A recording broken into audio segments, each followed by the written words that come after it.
Dios les bendiga, hermanos, una vez más. Me da gusto estar aquí. Los amo en Cristo Jesús. Es un privilegio para mí estar con ustedes adorando a nuestro Dios, sabiendo que todo lo que hacemos el día de hoy es para glorificar su nombre, ¿verdad? Espero que todos hayan dormido bien y que todos vengan con un corazón dispuesto a aprender y que Dios haga su obra, ¿verdad? Que Dios nos hable a través de su palabra. Somos una iglesia bíblica, creemos que todo lo que dice su palabra es verdad y predicamos literal su palabra, ¿verdad? Dios ha sido bueno con nosotros y Él es fiel, para siempre su misericordia.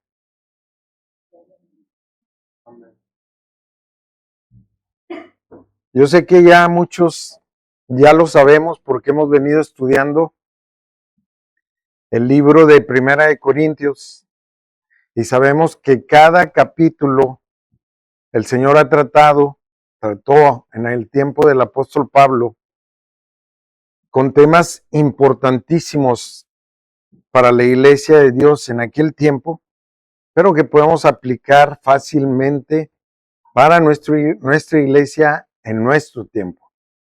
Y definitivamente eso es lo que venimos haciendo, aplicar todo lo que aprendemos en la palabra a nuestras vidas cada día, ¿verdad?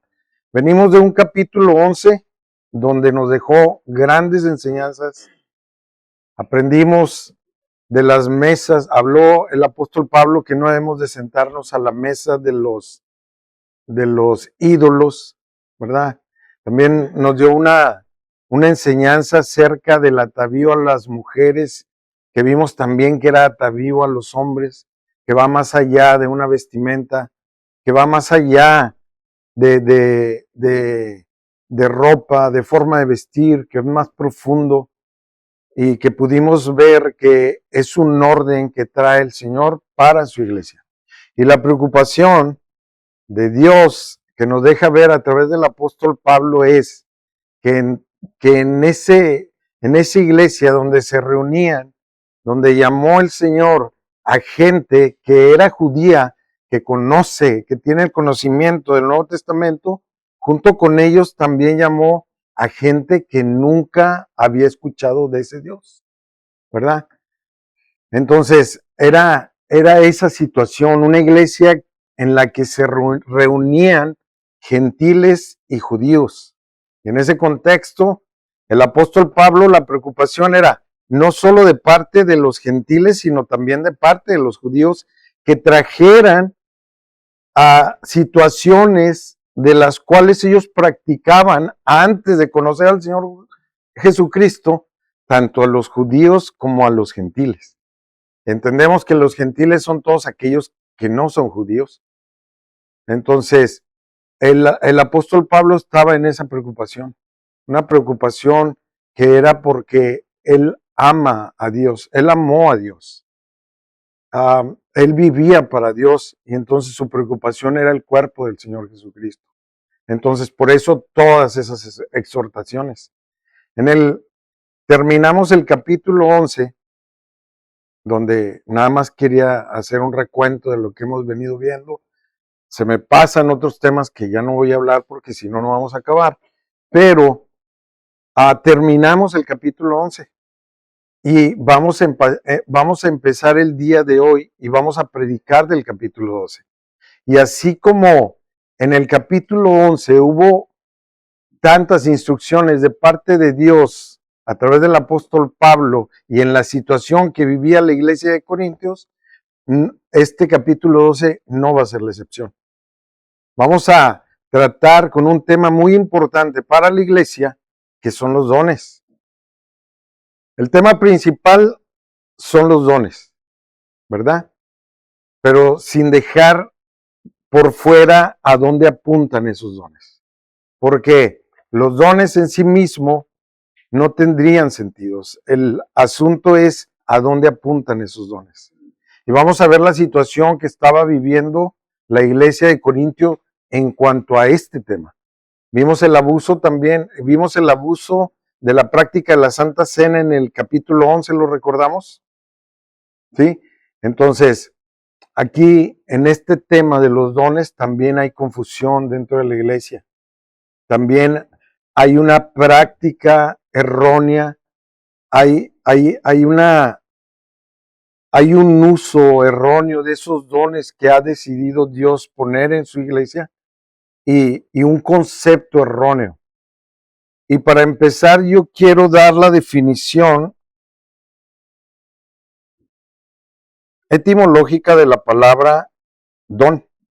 Dice, la palabra don proviene de la palabra carisma, que proviene del griego antiguo charisma, que significa don gratuito o favor concedido. Deriva a su vez de charis, que se traduce como gracia, favor o belleza. En su contexto original, el carisma se entendía como un don divino, una habilidad o cualidad excepcional otorgada por la gracia de Dios. Entendemos, pues, de acuerdo a lo que dice esta definición, que un don es una habilidad que ha sido dada por Dios para los componentes de la iglesia, ¿verdad?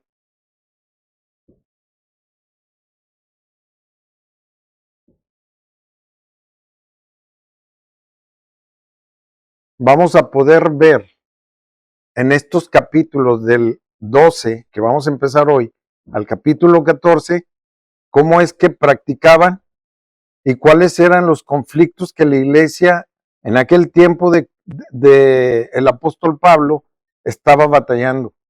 Cuáles eran los conflictos que la iglesia tenía en cuanto a a los dones. Tenían problemas porque al final de cuentas, como todo ser humano, buscaban algunos renombre dentro de la iglesia. Por eso es que vamos a ver que había conflictos y discusiones de cuál era el mejor don, cuál te daba mejor, cuál te exponía más para que fueras expuesto en la iglesia. Vamos a ver temas como cuál era el más grande don y cuál era el menor don. Vamos a ver que había complicaciones de ese tipo. Y de acuerdo a las posiciones doctrinales, tenemos en relación a los dones dos posiciones. La primera posición se conoce como continuismo, y voy a dar la definición. El continuismo sostiene que todos los dones espirituales como sanidades, lenguas y milagros siguen vigentes en la actualidad, tal como en los tiempos de la iglesia primitiva. Esta postura afirma que desde el día de Pentecostés los dones espirituales se han manifestado de forma continua en la iglesia y que hoy día los creyentes pueden recibirlos conforme a la voluntad del Espíritu. La segunda posición es el cesacionismo, y la definición es esta. El cesacionismo proviene de la palabra cesar. Es la posición que afirma que los dones, milagros del Espíritu Santo como lenguas, profecías y sanidades dejaron de ser practicados en algún momento después del primer siglo. Los cesacionistas creen que el fin de la era apostólica y la terminación del Nuevo Testamento provocó el cese de los milagros asociados a esa edad.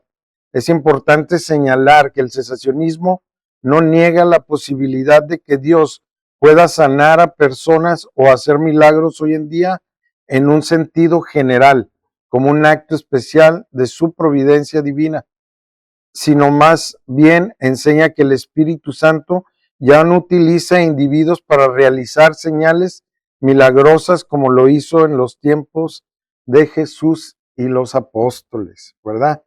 El cesacionismo no está negando el poder de Dios para seguir haciendo milagros. El cesacionismo lo único que está diciendo es que aquellos dones que Dios proveyó a la iglesia en aquel momento en que se estaba estableciendo a la iglesia eran necesarios para esa fundación de esa iglesia que apenas iniciaba de Cristo Jesús, ¿verdad? Entonces eran necesarios y en esas dos posiciones doctrinales son las que se enseñan.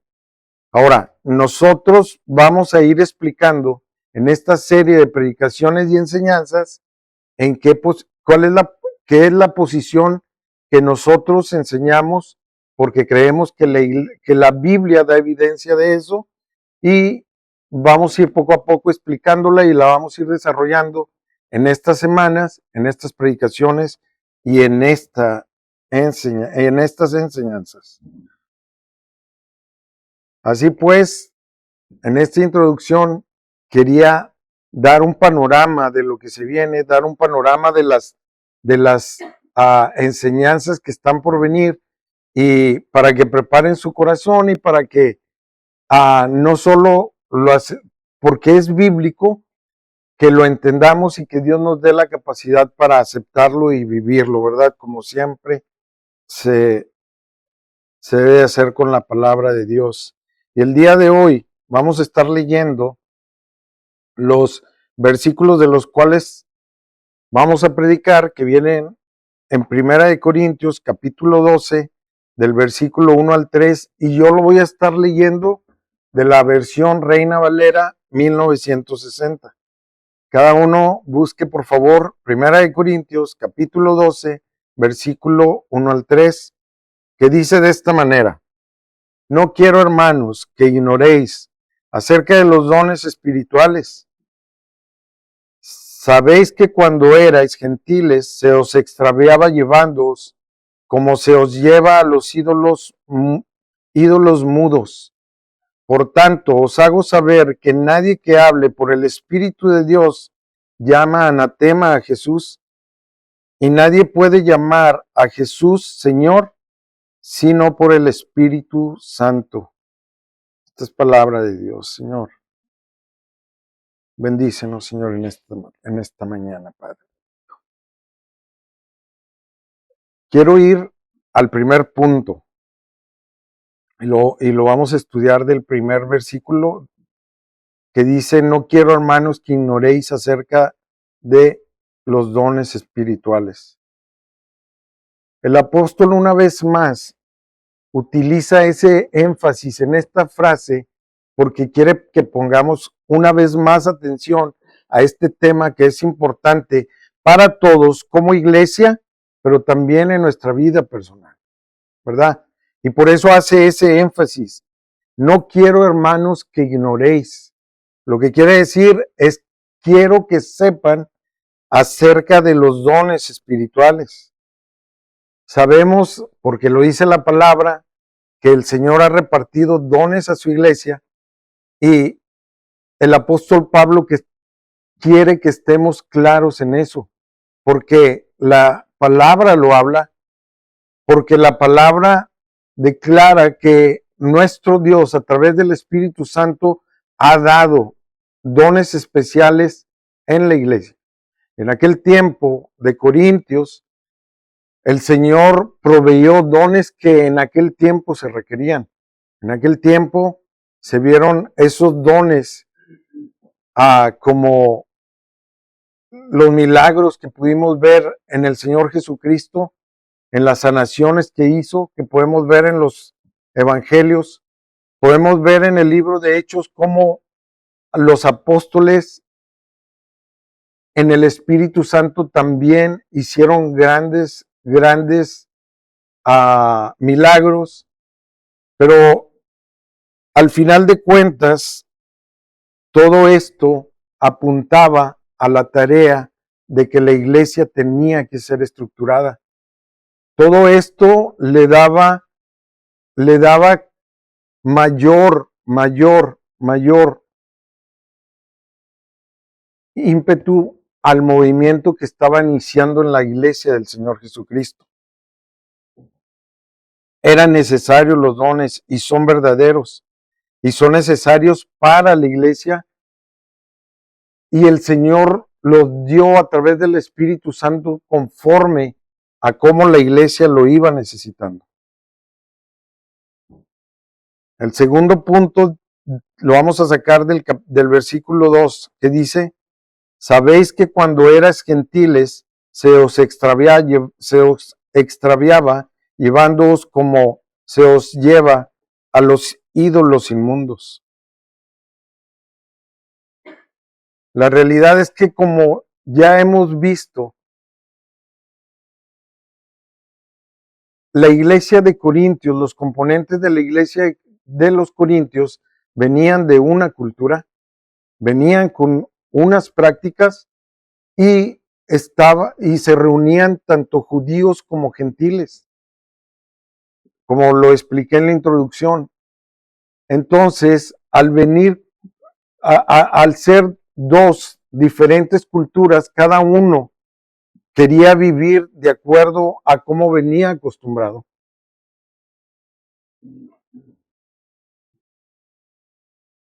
Y es de donde venían, era su vida pasada.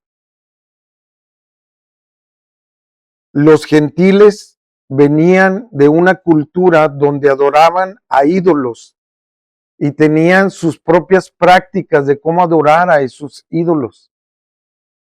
Tenían sus propias prácticas de cómo es que ellos adoraban a sus deidades.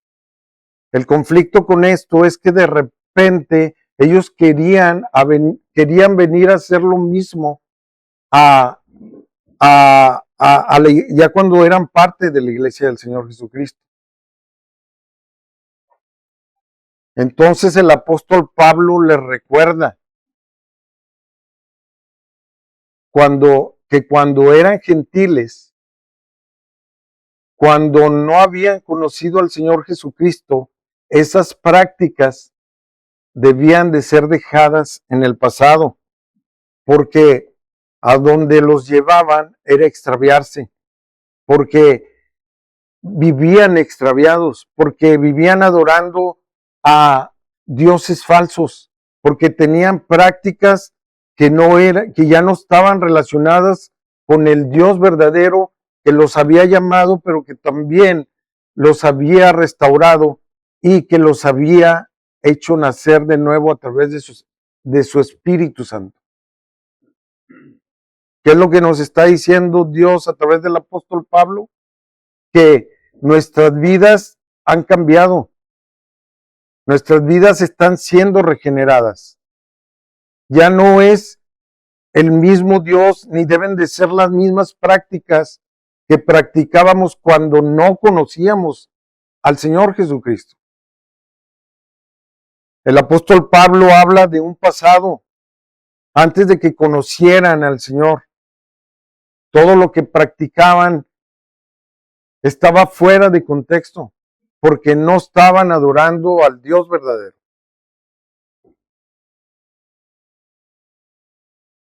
Y era para los dos lo mismo, porque también el judío, aunque tenía en aquel tiempo el conocimiento del Antiguo Testamento, también venía con prácticas que habían sido agregadas por el humano y no eran prácticas de Dios. Entonces, el Señor nos está llamando a dejar esa vida pasada. El Señor nos está llamando a darle la espalda a ese hombre, a esa mujer en el cual fuimos antes de llegar a los pies del Señor Jesucristo.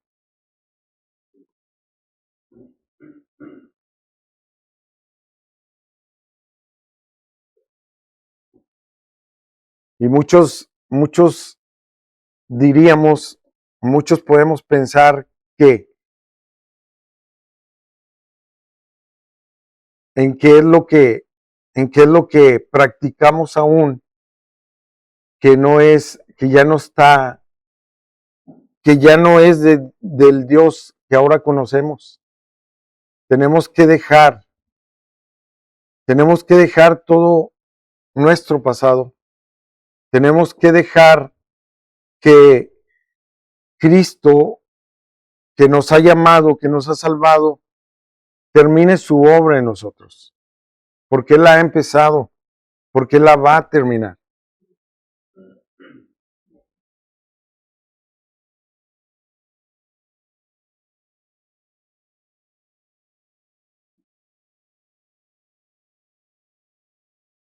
En el capítulo, en la epístola de los Gálatas, capítulo 2, versículo 20, dice, con Cristo estoy juntamente crucificado, ya no vivo yo, mas vive Cristo en mí.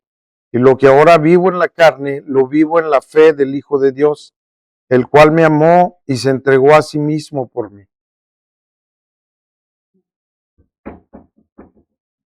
Jesucristo ha llegado a nuestras vidas.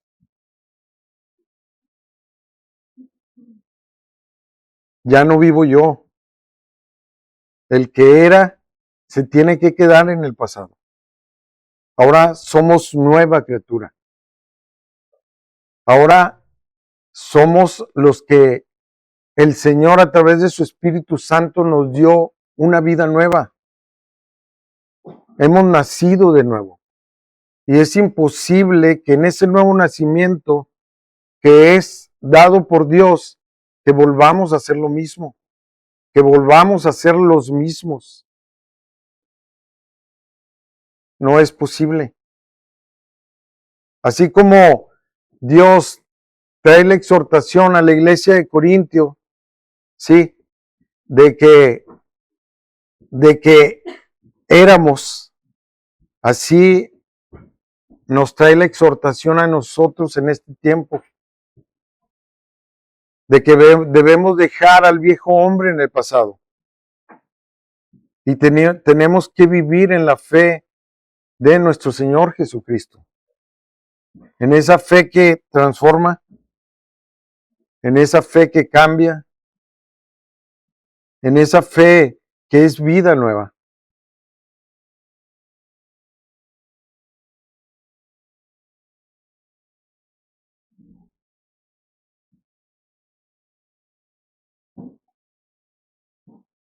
Dice en el versículo 3, por tanto, os hago saber que nadie que hable por el Espíritu de Dios llama anatema a Jesús, y nadie puede llamar a Jesús Señor, sino por el Espíritu Santo.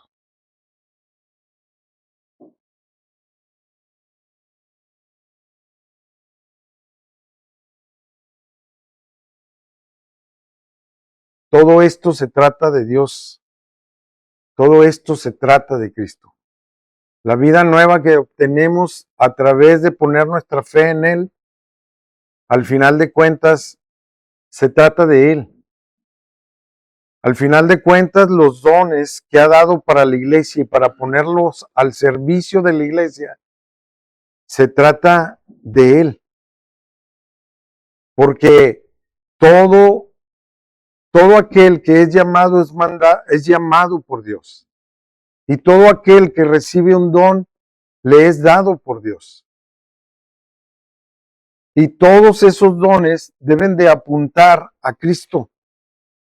Porque si Dios ha puesto algo en nosotros, si ha puesto un don en nosotros, no es para que nos jactemos de Él, no es para que nosotros nos enorgullezcamos de Él, no, es para ponerlo al servicio del cuerpo de Cristo.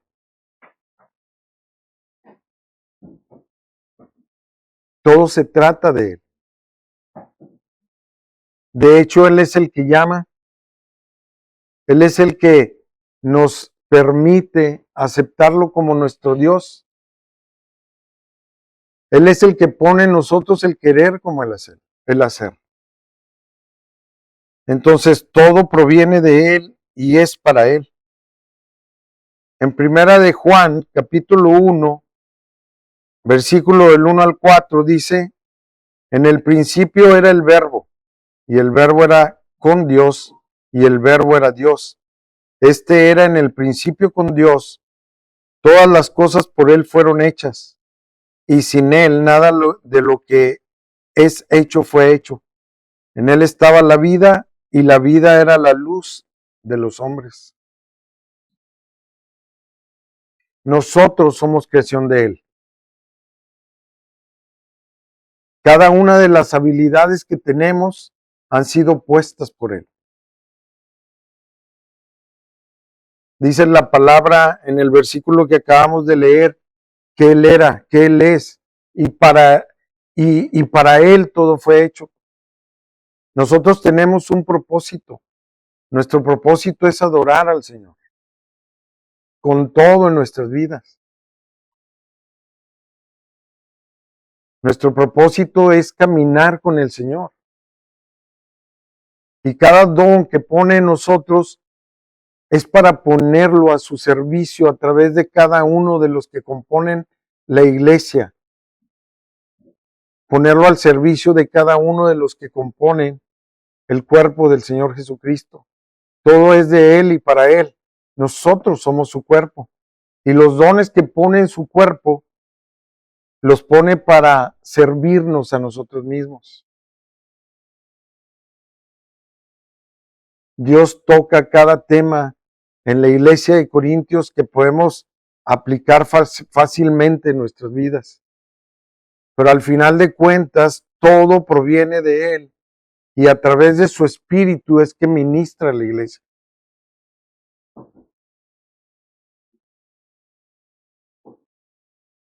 Algunos podríamos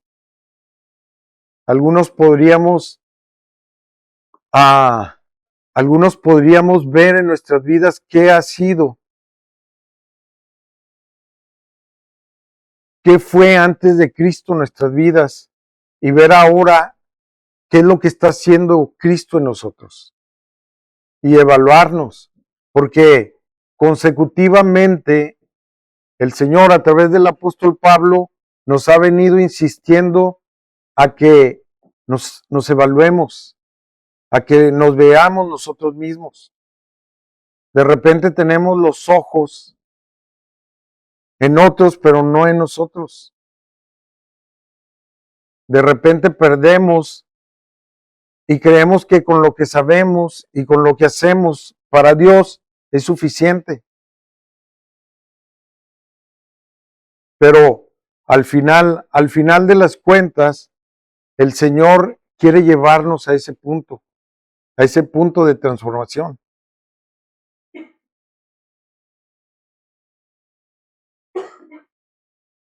Y la transformación es completa. Aquel viejo hombre, aquella vieja mujer se tiene que quedar allá. Y entender que todo don perfecto, que toda dádiva y todo don perfecto proviene de lo alto, del Señor de las luces, donde no hay cambio ni variación de sombras. Todo proviene de Él y es para Él. Todo lo que tenemos y todo lo que ha puesto en nosotros es de Él. Y todo empieza con Él y termina con Él. Aún los dones que tenemos y del cual vamos a estar hablando en esta serie de predicaciones y que va a ir quedando cada día más claro para que en nuestra iglesia no exista ese conflicto que existió en la iglesia de Corintios. Que el ejemplo de la iglesia de Corintios nos sirva para no caer en esos mismos errores.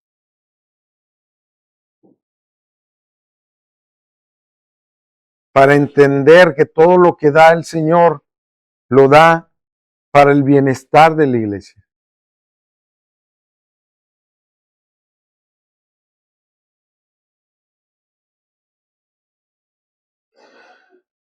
Vamos a ponernos de pie y vamos a darle gracias al Señor.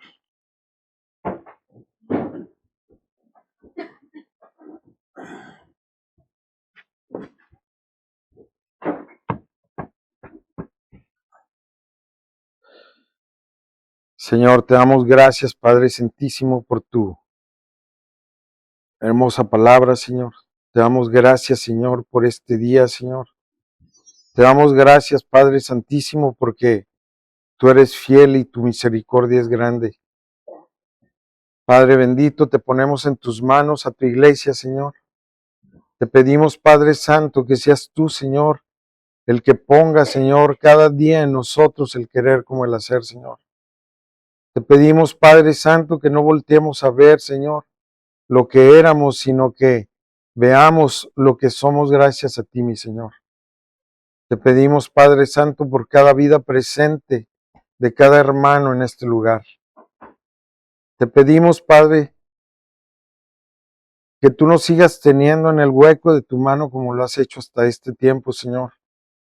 Te pido, Padre Santísimo, por cada uno de los niños, por cada uno de los jóvenes.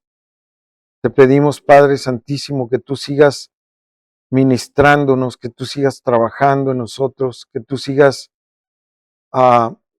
dándonos sabiduría para recibir tu palabra, Señor, para entenderla, para aceptarla y también para vivirla, Señor.